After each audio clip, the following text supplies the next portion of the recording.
Hey guys, how's it going? Today we're going to look at the Nokia N-gage. The Nokia N-gage was kind of a peculiar device because it aims to provide the functionality of a phone and also a handheld gaming console. And this was kind of a novel idea at the time, and I would say that Nokia was pretty ahead of their time thinking this, because now we have a lot of mobile gamers, right?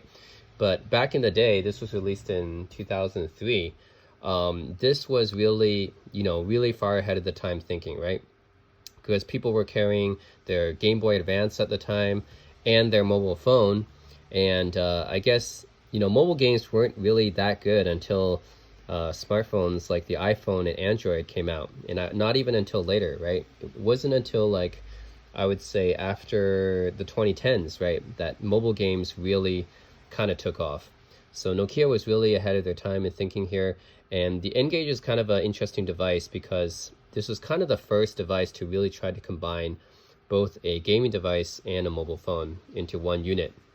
But they didn't do very well. So they didn't sell very many units, and not many games came out for it, and it was kind of a failure. So that's kind of a shame. But let's take a look at this device. I'm going to just go over the specs here. It runs Symbian OS 6.1, which is an old version of Symbian, but that's what it was at the time. The CPU is a 104 megahertz ARM processor and has a 2.1-inch display right here. And actually had also MP3 capabilities and PDA capabilities too. So this was kind of a do-everything device.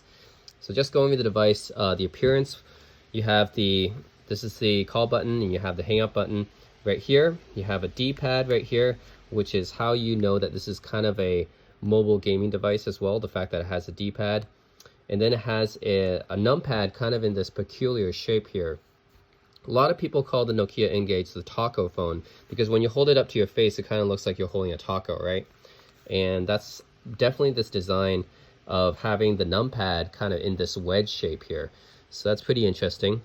You have like a music button right here, dedicated music button, a dedicated what looks like a radio button right here, and a switch application or a menu button right here. This is for writing, I believe, typing letters.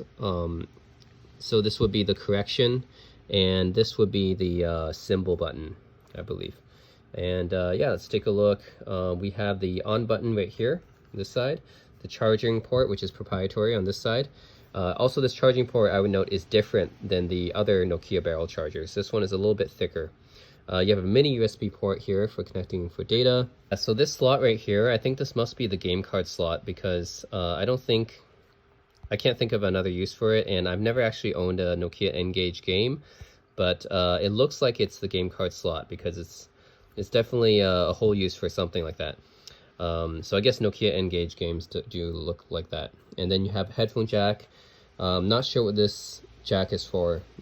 This might be, I'm guessing it could be a video out, kind of composite video out kind of jack. And that's really it.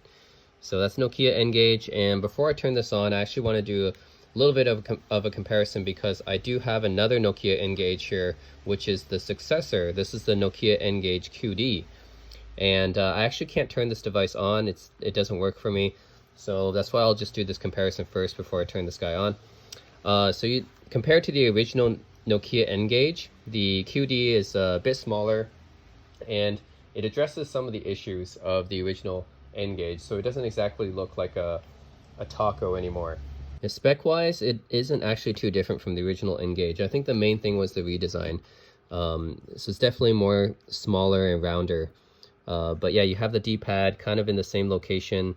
You have the same wedge-shaped kind of numpad right here.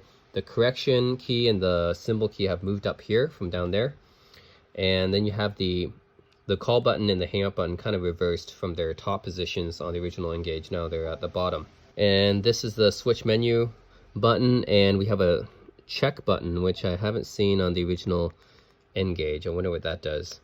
And then you have the option menu buttons, which you also have on the original N-gage. Forgot to point that out. These are the Nokia option buttons that are usually on their phones. They also changed the location of the game cartridge slot. So originally it was down here. There's no cover for it, so actually dust can get in there. This time there is actually a cover for it. So now you lift up this flap here, and then there's now a cover for the game cartridge. so that protects the game card slot a bit more. That's just on nothing on the back, just the logo here, the N-gage. Here you just have the AC adapter and the headphone jack up here. All right, so yeah, this is Nokia N-gage QD, the successor, which actually isn't all that different. It's just smaller basically, and the design is a little bit changed, but in other words, it's almost the same. All right, but let's look at the original N-gage, because I can actually turn this one on. So the on button right here.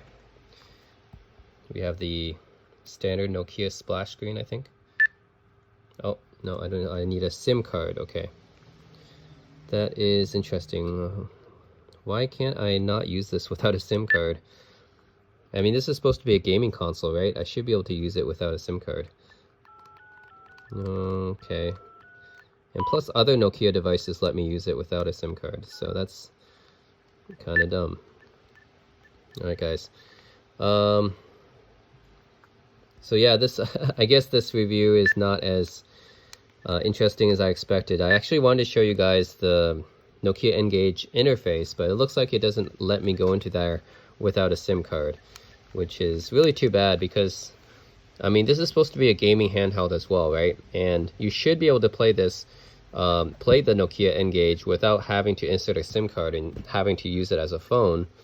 But it looks like with this, maybe this because it's the old version of Symbian.